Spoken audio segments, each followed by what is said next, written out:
Flight ఎక్కి పారిపోయే వాళ్ళ విషయంలో చాలా చాలా జాగ్రత్తతో ఉండండి ప్రజలారా, ఇది వీళ్ళ నిజ స్వరూపం అని చెప్పాలని మాత్రమే ఈరోజు ప్రెస్ మీట్ పెట్టాను. ఇన్ని ఆధారాలు ఉంటే ఏపీసీఐడి కేసుని క్లోజ్ చేసింది అంటే అదే నీ మీద నా మీద క్లోజ్ చేస్తారా? అరే ఒక సైకిల్ మీద ఒక చిన్న లోనా మీదో లేకపోతే మోటార్ సైకిల్ మీద వెళ్తుంటే పొల్యూషన్ సర్టిఫికేట్ లేదని 1000 రూపాయలు ఫైన్ ఎత్తారు. Sir sir sir sir sir sir డబ్బులు లేవు సార్ వదిలేయండి సార్ పోలీసులు అంటే చట్టానికి న్యాయానికి జరిగిన ఈ సంగ్రామంలో పాడుపడతాడు పోలీస్ ఆఫీసర్. ఈరోజు అంబటి రాంబాబు గారిని చూసా నేను, నడవటానికి వీల్లేదు అంటున్నాడు. మరి వేల మంది ఇళ్ల మీద పడినప్పుడు పోలీసులు ఏం చేస్తున్నారు అంటే పోలీస్ వ్యవస్థ కూడా ఈరోజు ఇలా పనిచేస్తుందని ఒక బాధ.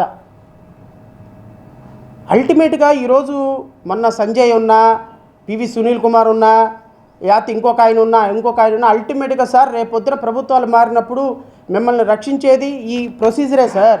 మీరు ప్రొసీజర్ ప్రకారం చట్ట ప్రకారం పనిచేస్తే మీరు ఎవరికి భయపడాల్సిన అవసరం లేదు. ఏమవుతుందండి, ఏపీ సిఐడిలో డిఐజీగా ఉండవు, ఇంకో చోటకి వెళ్తావు, అక్కడైనా పోలీసే కదా, పోస్ట్ మ్యాన్కి అయితే అవ్వవు కదా. పోలీస్ ఆఫీసర్ ట్రాన్స్ఫర్ అయితే పోస్ట్ మ్యాన్ అవ్వడు కదండి. పోలీస్ ఆఫీసర్ ట్రాన్స్ఫర్ అయితే ఇంకో దౌడికి వెళ్తాడు. కానీ ఈ రకంగా మీరు డీజీపీలుగా ఐజీపీల పోస్టుల కోసం ఈరోజు ఇప్పుడు చిత్తూరు ఎస్పీయో లేకపోతే ఈస్ట్ గోదావరి ఎస్పీయో వాళ్ళిద్దరిని చంపేయడానికి కారణం ఏంటి, ఎన్కౌంటర్ చేయడానికి, వాటర్ ఎన్కౌంటర్ చేయడానికి కారణం ఏంటి, హోమ్ మినిస్టర్ అంతా చెప్పిందని. అనిత చేయడానికి కారణం ఏంటి, వీళ్ళిద్దరు బతుకుంటే ఇది ఒక చర్చ జరుగుద్ది, చర్చ జరగకూడదు. ఇప్పుడు మీడియా వాళ్ళంతా ఆ పాపను రేప్ చేసినోడు కనపడతా ఉంటే మీడియా డిబేట్లు పెడతారు. కాబట్టి వాడు చచ్చిపోతే వన్స్ ఫర్ ఆల్ ఈ రోజుతో అయిపోతుంది, అమ్మయ్య మనం సేఫ్. కాలికి దెబ్బ తగిలితే దానికి ఆ కాలుకి కొంచెం పుండుకి మందేసుకొని చేసుకోవాలి, కాలు నరికేసుకోవాలి, ఇంకంతే. మనకు తెలిసిన న్యాయం ఏంటి అంటే, నాకు తెలిసి పవన్ కళ్యాణ్ చట్టాలు తయారు చేస్తాను, ఆడపిల్లని పట్టుకోవాలంటే భయపడతారు అంటే నేను అనుకున్నాను కఠినమైనటువంటి న్యాయం పరిపాలన చేస్తాడేమో అనుకున్నాను. కానీ ఇదిగో ఇట్లా చేస్తాడో నేనైతే ఊహించలేదండి. లా అండ్ ఆర్డర్ని రేప్ చేయగానే వాడు సూసైడ్ చేసుకొని చచ్చిపోయేటట్టు సాయంత్రానికి ఎస్పీలని డిఎస్పీలని పంపించేసి సిఐల్ని పంపించేసి వాడిని కొట్టి చెరువులో పడేసి ఎవడు మాట్లాడొద్దు అని చెప్పి బాధిత కుటుంబాలని గొడవ పెడితే వాళ్ళు ఎవడు మాట్లాడరు. మాట్లాడకపోయినందువల్ల ఎంతకాలం 3 సంవత్సరాలు ఉంటారు. తర్వాత ఏమవుద్ది, ఒక రిపోర్ట్ వస్తుంది, నాలాంటోడు ఎవడో ఉంటాడు గవర్నమెంట్లో, రిపోర్ట్ మీద ఎఫ్ఐఆర్ అయింది. 302 కింద అనిత గారు A1 ముద్దాయిగా ఆమె చెప్తేనే చేశానని సిపిఎస్పీ అంటాడు, ఆయన చెప్తే చేశానని సిఐ అంటాడు, నేను చెప్తే చేశానని కానిస్టేబుల్ అంటాడు. కానిస్టేబుల్ దగ్గర నుంచి హోమ్ మినిస్టర్ డీజీపీ దాకా రికార్డు బిల్డప్ అయిపోద్ది. శంకరగిరి మాన్యాలే ఏమైపోద్దమ్మా, హోమ్ మినిస్టర్గా శాశ్వతంగా సెలవుకుని ఉండిపోతావు నువ్వు. మాట్లాడేటప్పుడు చేసే పని ఏదో ఒకరోజు మనకు ఉరితాడవుతుంది అన్నట్ట ఆలోచన చెయ్యి. అంతేగాని ఊరికి అధికారం ఉంది కదా అని ఏది పడితే అది మాట్లాడితే ప్రజలు పిచ్చోళ్ళు కాదు. ఇప్పటికే నిన్ను చాలా గొడవ ఎట్టంటామే ఎట్టెక్కిందని మీ మీద మీమ్స్ జోకులు వేసుకుంటున్నారు. అది ఒకటి గమనించుకోండి. తమరు నుంచుంటే రేపొద్దున డిపాజిట్లు వచ్చే పరిస్థితి కూడా లేదా. పాయకరావుపేటలో మీరు కనపడితే పాయకరావుపేటలో రాళ్ళు రప్పలు తీసుకొని కొట్టేటట్టున్నారు హోమ్ మినిస్టర్ గారు. ముందు చూసుకోండి, అది ముందు మన కాన్స్టిట్యున్సీలో మనం చూసుకోండి. సో సారీ డైవర్ట్ అయింది. అయితే సిఐడి పోలీస్ వాళ్ళు ఒక మెమో ఫైల్ చేశారండి. ఈ మెమో ఏంటో నేను చదువుతా.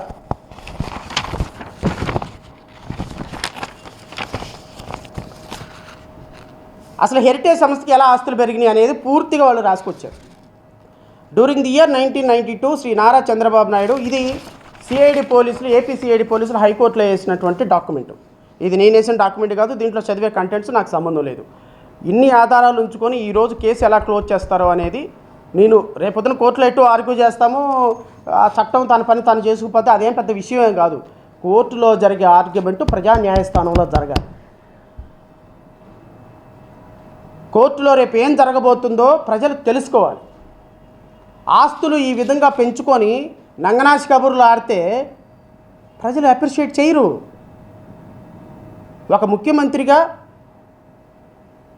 అత్యంత నిజాయితీగా పనిచేసిన ముఖ్యమంత్రిని ఐ డోంట్ టాలరేట్ ఎనీథింగ్ కాదు. జరిగేది అట్లా డోర్ వేయగానే జరిగే వ్యాపారాలన్నీ ఇవే. 100 కోట్ల రూపాయల ప్రజాధనాన్ని దోచుకునే వ్యవస్థ. పాపం మ్యాజిన్ గడ్డం ఒకటి పెట్టుకొని గడ్డం చేయించుకోవడానికి కూడా డబ్బులు లేవేమో అనుకుంటారు నారా లోకేష్ని చూస్తే. ఓ తెల్ల చొక్కా ఒకటి వేసుకొని ఏమి తెలియని అమాయకంగా ₹1 కూడా సాయంత్రానికి ఎన్ని వేల కోట్ల రూపాయలు దోచుకున్నామో దేంట్లో డబ్బులు వస్తున్నాయో అని లెక్క వేసుకొని డైరీలో రాసుకోకపోతే ఇంటికి వెళ్ళే ప్రసక్తే లేదు ఆయన. ప్రజలారా, ఇలాంటి వాళ్ళకి మీరు అధికారం ఇచ్చి ఈరోజు మనం పేదవాళ్ళం అయిపోతున్నాం, మనం ఈరోజు తినడానికి తిండి లేకుండా అయిపోతున్నాం, మనం ఉద్యోగాలు లేక ఇబ్బంది పడుతున్నాం. వీళ్ళు మాత్రం ఇదిగో ఈ విధంగా 4 కోట్ల నుంచి 4,000 కోట్ల రూపాయలకి అధికారాన్ని పెంచుకొని ఎంత తప్పుడు ప్రచారాలంటే, ఋషికొండ మీద కట్టిన బిల్డింగు ఈరోజు నేను డిబేట్ పెట్టారు, 550 బెడ్రూమ్లు అవసరమా జగన్ గారికి భారతీ గారికి అని. మరి ఆ బిల్డింగ్ ఇచ్చేయండి అయ్యా, జగన్మోహన్ రెడ్డి కట్టుకుంటే బిల్డింగు ఎప్పుడు ట్రాన్స్ఫర్ చేస్తుంది గవర్నమెంటు ఆయన పేరు మీద? జగన్మోహన్ రెడ్డి పేరు మీద ఆ బిల్డింగు ఎప్పుడు ట్రాన్స్ఫర్ చేస్తున్నారు మీరు? ఎన్ని వందల డిబేట్లు పెట్టారు సార్. నన్ను అడిగారు ఓ రోజు ఋషికొండ మీద డిబేట్ మీద రండి శ్రావణ్ గారు అని, వెంకటకృష్ణ. నేను అడిగాను, ఆ ఋషికొండ బిల్డింగ్ ఎవరిది సార్, ఎవరి పేరు మీద కడుతున్నారో అన్న. ఆ ప్రభుత్వమే అన్నాడు. మరి ప్రభుత్వం కడితే నేను వచ్చి ఏం డిబేట్లో ఏం మాట్లాడతానో అది ప్రభుత్వం దగ్గరే ఉంటుంది కదా, అది ప్రభుత్వానికి సంబంధించిన బిల్డింగ్ కదా, అదేమన్నా జగన్మోహన్ రెడ్డి పర్సనల్గా రేపొద్దున ఆయన ముఖ్యమంత్రి అయితే దాంట్లో ఉంటాడు, ఆయన ముఖ్యమంత్రి దిగిపోయిన తర్వాత ఇంకొక ముఖ్యమంత్రి వస్తాడు ఉంటాడు. ఇప్పుడు చంద్రబాబు నాయుడు వెళ్ళినప్పుడు ఉండొచ్చు కదా దాంట్లో, రేపు మొన్న పవన్ కళ్యాణ్ వెళ్ళినప్పుడు ఉండొచ్చు కదా దాంట్లో. సో ప్రభుత్వ అధికారిక లాంఛనాలతో ఇప్పుడు 400 కోట్లకు ఒకరోజు యోగా చేశారు, అది దుర్వినియోగం కాదా? ఒక బిల్డింగ్ కట్టాడు 400 కోట్లతోటి ఉంటుంది, అది రేపొద్దున అది ప్రభుత్వం బిల్డింగే కదా, ఎవరు ఆస్తులు కాదు కదా. మరి దీని మీద ఎన్ని వేల డిబేట్లు, వందల డిబేట్లు పెట్టావు మనం, మీరు, నేను కాదు. అంటే ప్రజల్ని ఈ విధంగా మ్యానిపులేట్ చేయొచ్చా అనిత గారు? ప్రజల్ని ఈ విధంగా తప్పుదోవ పట్టించా మేడం? ఈ విధంగా మరి 100 కోట్ల రూపాయలకి ఎంత డిఫమేషన్ వేయాలి మీ మీద? అరే, మనం మాట్లాడేదానికి మనం నోటి శుద్ధి ఉండాలి. పెనాయిల్తో గడిగిన, యాసిడ్తో గడిగిన ఆ కంపు పోకుండా ఉండే విధంగా మీరు మాట్లాడుతున్నారు. మీరు నిన్న అసెంబ్లీలో, శాసన మండలిలో మీరు పెట్టే చర్చలకి ఈరోజు పోలీసులు చెప్పే డాక్యుమెంట్లకు ఏమైనా సంబంధం ఉందా? నేను అడుగుతున్నా రాష్ట్ర ప్రభుత్వంలో పెద్దల్ని. ఈరోజు ఏపీసీఐడి చేసిన ఆరోపణల మీద మీ ప్రభుత్వం బహిరంగ చర్చకు సిద్ధమా? ఈరోజు ఏపీసీఐడి హెరిటేజ్ సంస్థ, లింగంనేని సంస్థ మీద, మీ చంద్రబాబు నాయుడు కుటుంబం మీద, మీ నారా లోకేష్ రోల్ మీద, మీ మంత్రి నారాయణ మీద పాత్ర మీద చేసినటువంటి ఎలిగేషన్స్కి మీరు బహిరంగ చర్చకు సిద్ధమా? ఆధారాలతో నేను వస్తా, ఆధారాలతోటి మీరు రండి, ప్రభుత్వం దగ్గర ఆధారాలు ఉన్నాయి, రండి బహిరంగ చర్చ పెడదాం, టీవీ ఛానల్స్ అన్ని పిలుద్దాం, ప్రజలకు వాస్తవాలు చెప్దాం. నేనేమి ఎమ్మెల్యేని కాదు, నేను వచ్చి అసెంబ్లీలో మాట్లాడటానికి.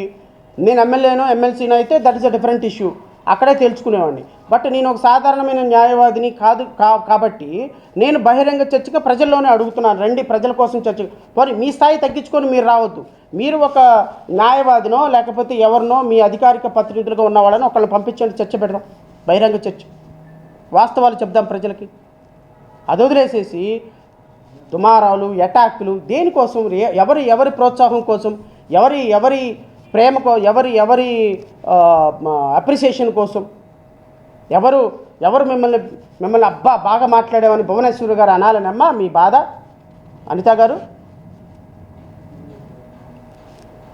ఒక అబ్బాయి చచ్చిపోయి, ఒక అమ్మాయి చచ్చిపోయి ఆమెను రేప్ చేశాడని ఎలిగేషన్ ఉన్న అతను చనిపోతే 2 సెకండ్ స్టేట్మెంటా?